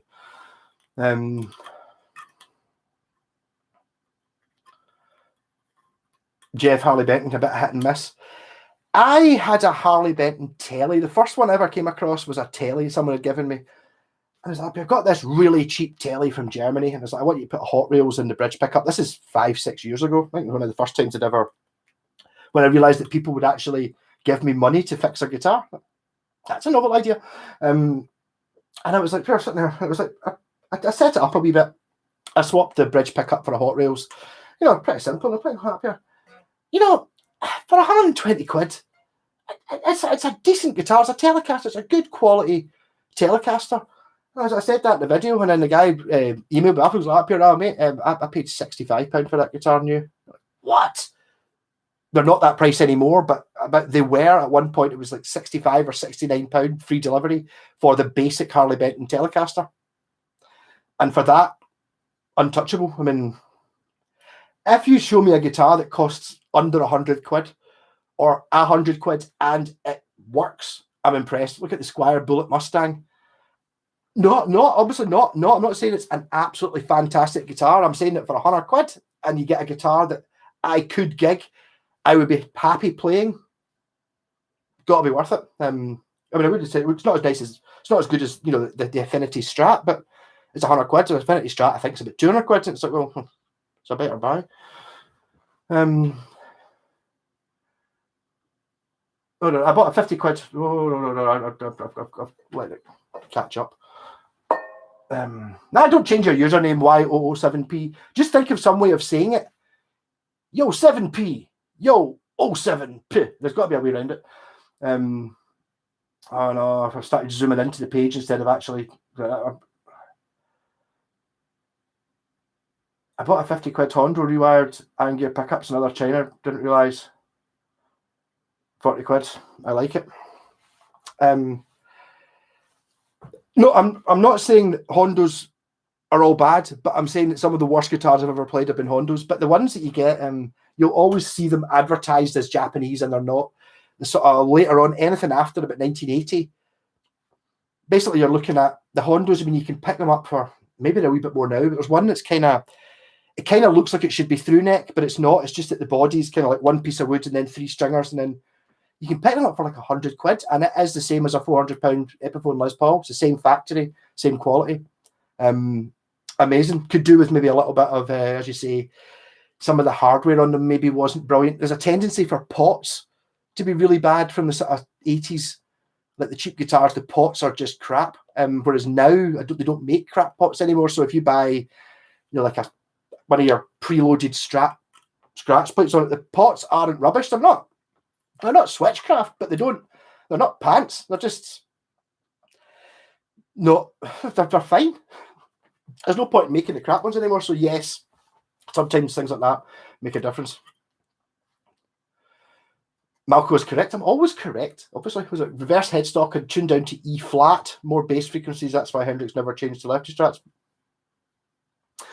There you go. Well, that's the E flat would be the string tension thing, wouldn't it? That would lower the string tension, make the strings bendier. So maybe that would have something to do with having the extra string on it. And you're right. I mean, I can understand at the start, when Hendrix was learning to play, that period, it's very difficult to get quality left-handed guitars. But as soon as he'd done Are You Experienced, Fender were giving him whatever he asked for. Even if he didn't ask for it, they were just giving him Strats left, right, and centre. Of course, they gave him left-handed ones, and he's probably going, "Oh, my thing is to play the right-handed one now." Fine. Don't change your username, man. I'm sorry. I was just really lucky that I happened to choose Mad Malco at the right time when usernames weren't a big thing. So I could get like my email address is malco@hotmail.co.uk. Ideally, it wouldn't be .co.uk, it'd be .scot at some point. But you know what I mean. Stephen Murray, I love your work and your guitar work in Iron Maiden. I think some people forget the BBC has been propaganda machine since the Second World War. Yeah, okay. Normally Botox, yeah. Yeah, but that's the trick the BBC get you with. They don't claim to not be impartial, they claim to be fully impartial. But again, you come in with the problem of, if you're going to show, this is like being much more on the BBC side. I think they're much more bastards in this. But say you've got someone who is you've got to show both sides of the conversation. Yeah. So side one is a volcanic meteorologist, right, talking about weather systems and the Earth. So you've got to put the other side on, which is some guy who thinks the Earth is flat, right? Both of these sides don't deserve the same amount of information. One is scientific fact, one is a lunatic. It's not really a point for discussion. The same thing happened with like your Nigel Farage's and stuff like that on talking about Brexit. It's like you had countless experts, maybe one on at a time, talking about all these disaster things that would happen, all this boring stuff about trade routes and taxes and all this rubbish. And you had Nigel Farage would just come on and go, "We're taking back control, Britain, yay!" And that was just his answer. And it's like, it's much easier to follow the one guy who says 2 lines. And it's like, pure, yes, we want control. Britain's great. Yeah, Britain's great. Wait, that's it. And it's like, but what about all the thousands of really boring things that don't work? Sorry, I've got political again. I try to stay away from it. But yeah, it's always been a propaganda machine. What do you think of lightweight guitars? What does EOL stand for? What do you think of lightweight guitars like the Yamaha RGX 2A? It's not a 2A, it's an A2, and I've got one, and I've actually got another one which I need to give back to the guy. He's not picked it up yet. I've got a black one through there. It's a fantastic guitar. It's really different, very different from anything else, but in construction-wise, but to play, it's just a really nice guitar. And I think they put an awful lot of effort into making it. It doesn't play like it doesn't sound like a really lightweight guitar. So you can get a guitar made of balsa wood. Looks like this. Sounds pants. But the Yamaha's got like it's kind of like an M&M. So it's got like a hardwood outer casing, and the inside's filled with sort of really light spongy wood. So you end up with a sort of casing, semi-hollow almost thing with tubes in it. But basically my thing is, yes, if you can handle the look of the RGX A2, totally buy it. I mean, they're thinking about £250, something like that. You can't go far wrong with Yamaha. The thing that's missing is they don't have a coil split for the pickups, which I've been fitting to. If you look at my videos for RGX A2, you see I invented my own. I put a push-pull pot in, which split the 2 coils and also turned on another light bulb. So instead of just having the 2 light bulbs which tell you which pickup's on, mine's also got another light bulb that tells you when you're in humbucker mode. But totally get one of them. Fantastic looking guitars. Pontiac's the name of an Indian chief from Detroit who fought the Brits. They assassinated him. I didn't know that. I thought I only know Pontiac from is Kit from Knight Rider, not a Pontiac Trans Am, or is it a Pontiac Firebird? Possible. You're not named after a car. Okay, sorry. Of course, is that actually your name? You didn't make it up, right? Cool then. Sorry about that. I'm sorry. Any time I'm offensive, just say I'm not intentionally being offensive. Not very often anyway. There's nothing wrong with liking whatever music you prefer. I don't think there is anything either, but there is a problem with accusing something. I don't know. So I mean, even though I'm quite adamant about some things, it's like it's not something important. It's like it's not important that Noel Gallacher is completely rubbish in the guitar. You can argue he's really good. Okay, he's amazing. He's sold millions more records than I have. Yes, he has. Yeah, but he's a soulless moron. I can't stand him. But that's fine. And Stevie Ray Vaughan, obviously, he can play. I mean, you're trying to say that I'm going to go up and play the guitar and out Stevie Ray? No, not going to happen. I just don't like what it is. The result becomes hard. Jeff, did I see with a twin Nick Gibby type? You did, yes. I've been going through so many guitars, I've not really got a chance to get down to it yet. The thing is, there's nothing wrong with it. I got it off my pal David Hill, who's on here just now. He swapped it for a bass, and the bass was good bass. What we get on good with it. And he offered me, he's tried to sell me it like a month ago, and I was like, oh, a kit built double neck. I had one of them before, and it was awful. Oh God, I hated it. But this one's actually built really well. It's not brilliantly painted. It's kind of, whoever it was did it, it's kind of like me.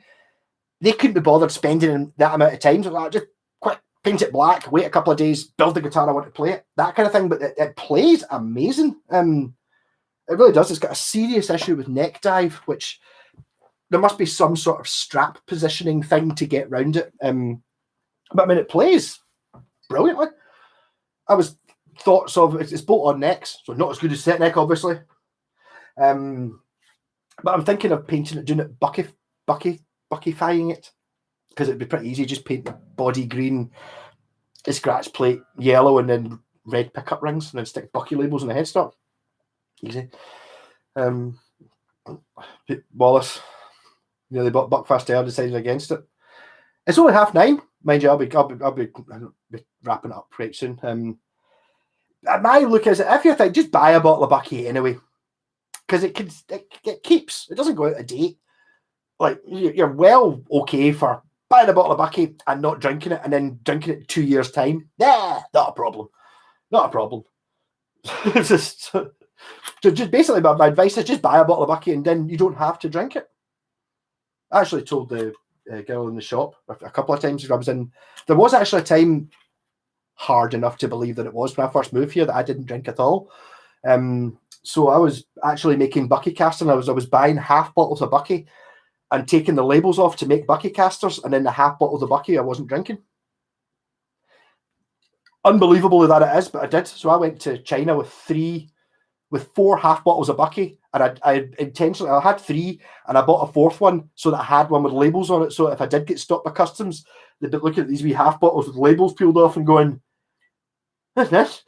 So I was like, that's why I took another. I bought a 4th one that was just that I had the labels on. Go, it's just this, and then try to explain that I was using them to build guitars. It doesn't go down that well. I had when I came back from China the first time, in my hand luggage thing, the X-ray scan it. This is in Shenzhen. Was it in Shenzhen? Yeah, it was in Shenzhen when I was checking in.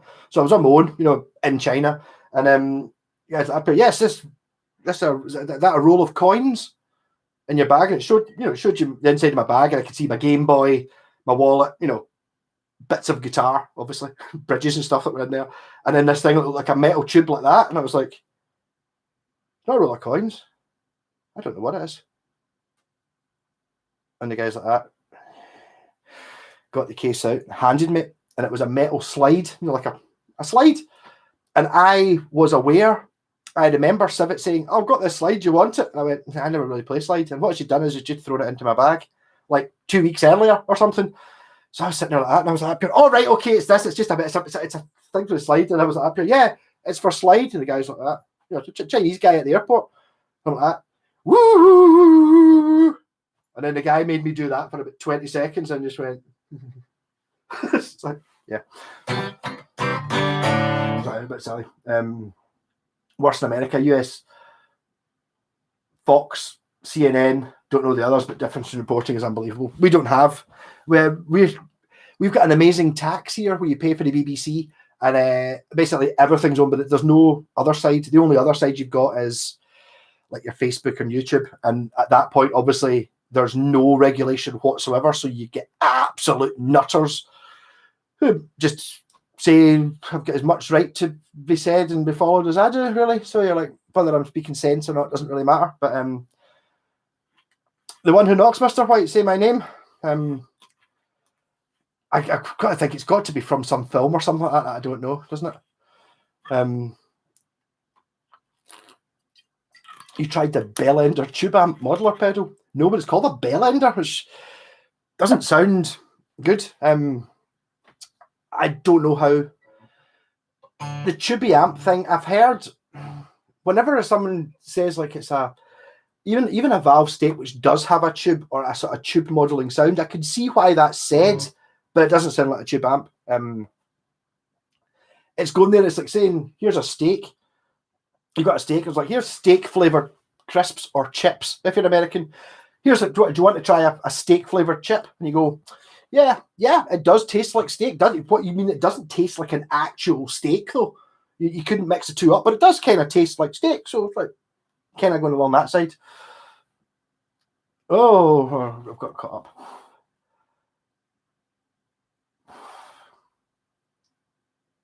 EOL's end of line. What did you say? You said it was an end of line RGX A2. Is that where that came from? That is end of line. Well, I would totally buy it. Definitely. Those guitars are the guitars of the future. They were too advanced and too futuristic for when they came out. But I mean, I would really. I've never done this, but I would go and have a look at reviews, right, and try and find a bad one. Bet you there isn't one. Unless people go, "This guitar's pure rubbish. It looks plastic." I would give it that. Or, "This guitar's pure rubbish. I hate white guitars." Okay. You're not going to get anyone going, "This guitar's rubbish. It doesn't play very well." Not going to happen. It doesn't sound very good. Not going to happen. Doesn't stay in tune. Not going to happen. None of those things. The only people that aren't going to like it are people who go, "It looks pure shite." That's it. No one who's actually played one thinks they're rubbish. So yes, I would just buy one. Like the guitar. What about the 1950s pine-bodied tellies? Well, originally, there's a pine-bodied telly there, isn't it? As in, that's naughty pine, as in, that's a joist, so it's a telly, isn't it? It's not quite the same shape. It's only got the one pickup, so I suppose technically it's a broadcaster. Not a broadcaster, an Esquire. And it's, I suppose, technically also it's a Gibson scale, but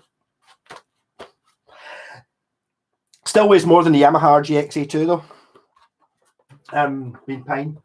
The thing is, you notice when you're looking up the weights of these things, I'm not really that into weights, but I did buy luggage scale so I could weigh things. And it's like I think the Yamaha RGX came in at, is it 2.8 kilograms?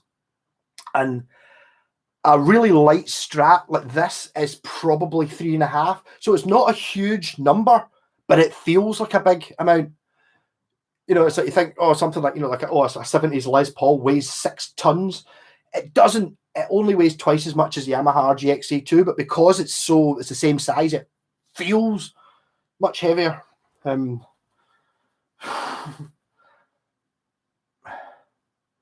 I mean, light can be good. All right, I'm right about something about the one who knocks Mr. White is from a film. It's not a film I know. It's not an Arnold Schwarzenegger film, because I would know that. I hope it isn't, and I'm not just... When you have your first dance with your new bride at your wedding, what kind of music do you play? I've already someone has to write those romantic songs. Doesn't make that musician better or worse. Okay, yeah, I can see that. Yeah, well, talk about that. I've already talked to my girlfriend about this, and it's like if or when we ever get married, I want the Flash Gordon vows. I want to have she's agreed to it. And I need the use her as you please, blah blah blah, not to blast her into space until such time as you grow weary of her. I want that in my wedding vows, definitely. Also, I want the Brian May Maiden March, 16 slightly detuned guitars giving it that wow wow wow wow. Yeah, definitely.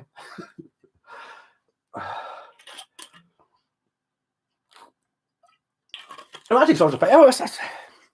It's the musician thing, though, isn't it? I can really appreciate some musicians being fantastic, and other ones you just like, just because they're doing something I like. There's lots of music, like someone like Robert Fripp.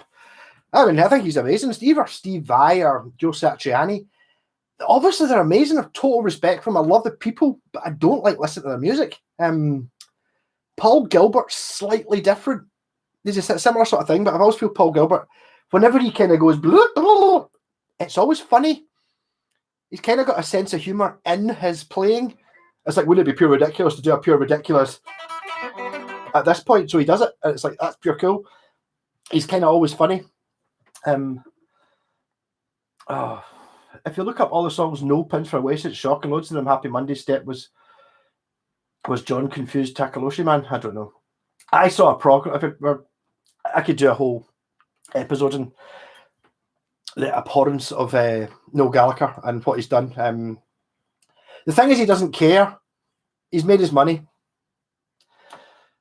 Who am I to say that you can't play the guitar? And it's like, I remember watching it. I think it was a program on Burt Bacharach, which I don't really know that much about. I know he did the song for Austin Powers, and he did What's New Pussycat. It's a pop thing.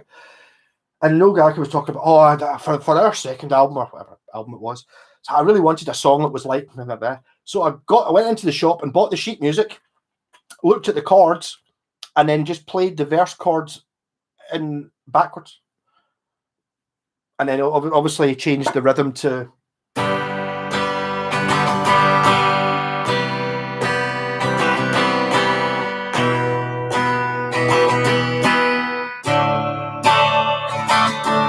always John, John, John, John, John, John, John, and then the bass goes, and the drums go.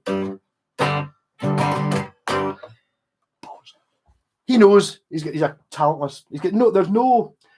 As Oasis, it's like it's music for people. Maybe not now. I don't know. And I'm old now.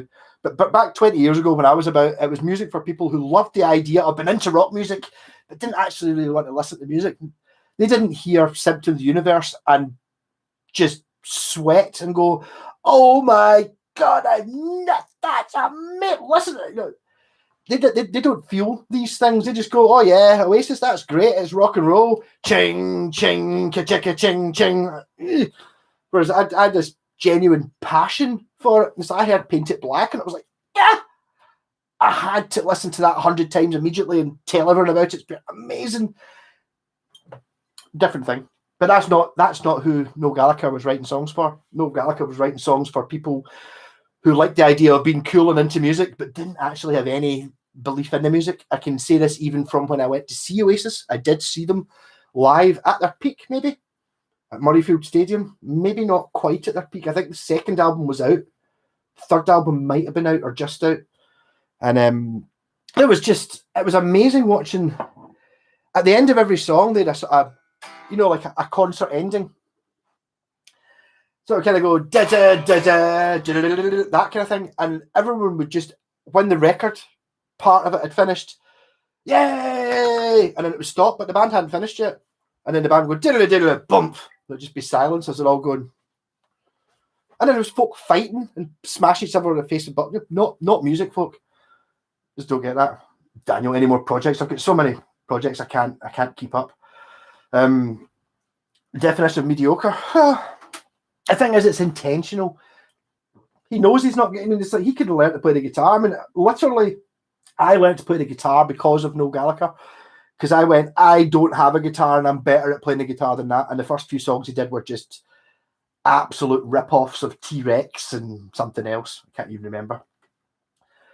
Sorry, Behringer Tube. I actually think I did have a Behringer Tube amp modeler. Maybe a long time ago, though, quite an old. It was a blue pedal. And it had like a British tweed and something, and then like 3 different speaker cabinets. And this is before I'm still not into pedals, but never had a power supply.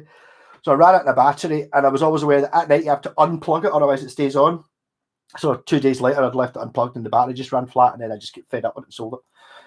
So I never got there. BBC or Daily Mail, don't think there's any difference. They're all owned by the same. They're all owned by 2 or 3 brothers. Is it 2 brothers and a person that own the lot? So it's like, and they're all super there. I'm lucky. I don't know why I'm lucky, but there you go. John Congo's Takaloshi Man. I don't know who that is. Loads of them Happy Monday Step On was John. I don't know. I didn't think. I never really liked the Stone Roses. I remember the reason I didn't like Oasis so much was because everyone, it was like Stone Roses. I like Stone Roses. Oh, Stone Roses, Stone Roses, Stone Roses, Stone Roses, Stone Roses. All right. I've actually seen the Stone Roses for the second album came out. The girls I knew got me a ticket, and it was like, yeah, I really enjoyed it. It was what my memories of it were. was in the Barras. They had like light bulbs hanging on like 6-foot rope, swinging above the stage. That was their stage show, and it was basically bit of drums, boom, and then it was guitar solo for 6 minutes, and then it would end, and then the next song would come on, and it would be dun dun bum ba dum dum bum, guitar solo for 6 minutes, and then the next song. He was an amazing guitarist. I will give him that. John Squire. I didn't really get it. Shout out to all the music lovers. Music lovers. That's it. And it's like I don't really care whether you. Okay, we can. See, that's where Oasis doesn't work. I want to know, right? I've been slagging off Oasis, right? And I don't care if you like them. That's totally fine. No problem with that. I don't think there's anybody in the world that likes baby metal and Oasis. Prove me wrong. Does anybody like any baby metal fans also like Oasis? Because the way I look at it, they're the exact opposite. Oasis are utterly cool and no music whatsoever. Baby metal are the most uncool thing you could possibly be. There's so much music in it, it's ridiculous. I've never met anyone who likes both. I can see how someone would like the Rolling Stones and baby metal, or like the Rolling Stones and Oasis, but I can't see a bridge between the two. Be interesting. If you do like both, give me a shout. I just don't think it can happen. Honor Rockwood LX250G, Gibson clone made in Korea. Prices are getting higher and higher.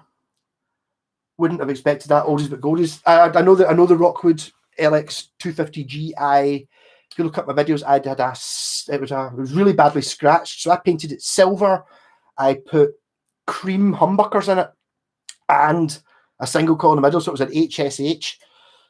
And I think that was the guitar that I invented the coil choice switch for. That was fine. It's fine. Yeah. Oh, you're talking about your favourite guitarists. Richard Thompson. I know what he looks like. I don't really know. I don't know who Andy Gill is. Nick Drake. I found him a bit. I always liked the first song on their greatest hits. A few of my pals really loved it. And it wasn't rocking enough for me. Was it Cello Song with Nick Drake? I never thought he was an absolute genius because it wasn't pure rocking and instantly catchy. Oasis for Rob Yobs. You're American though. You don't know what Oasis was like. Obviously you get Super Yob, which is Slade, Dave Hill from Slade, and they are. Although Oasis did cover and steal quite a lot of Slade songs, they are miles apart. Slade were proper rock music. The bass player in Slade, Jim Lee, is just brilliant. If you ever worry about, if you've not really heard Slade, look him up. Just get the greatest hits or something. Slade are phenomenal. They're so unbelievably rocking, but still, it's still pop music. There's nothing wrong with pop music. I'm not like one of these people who goes, oh, ABBA, fucking amazing. I love ABBA. Yes, they are pop music, but it's not the same as, I don't know, Backstreet Boy, or they might be good. I don't know. It's not like it is pop music, but it's also really good.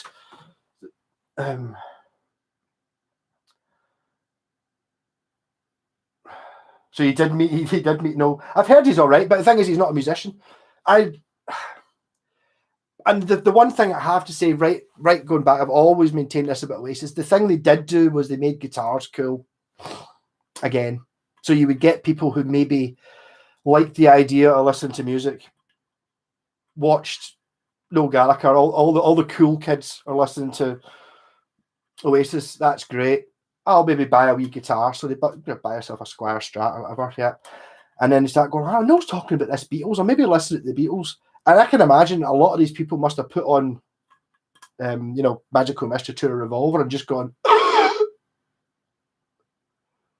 I can see where there's a slight similarity between Oasis and the Beatles, as in they've stolen little bits of the songs, but I mean, it's like, you're talking about another level. So there must be a lot of people that get into the Beatles and the Stones and whatever through Noel Gallagher. So for that, I can't take that away from him. And he also made guitars cool. And he also made guitars, not himself alone, but when I started playing the guitar, it was Oasis era. Oasis, our first single was out, because the reason I picked up a guitar was because I wanted to be able to play. Was it Get It On? No, T-Rex Get It On. That I already knew T-Rex Get It On, and then their first single was that, and everyone was loving it. I was like, it's the same, but nothing like as good as Get It On.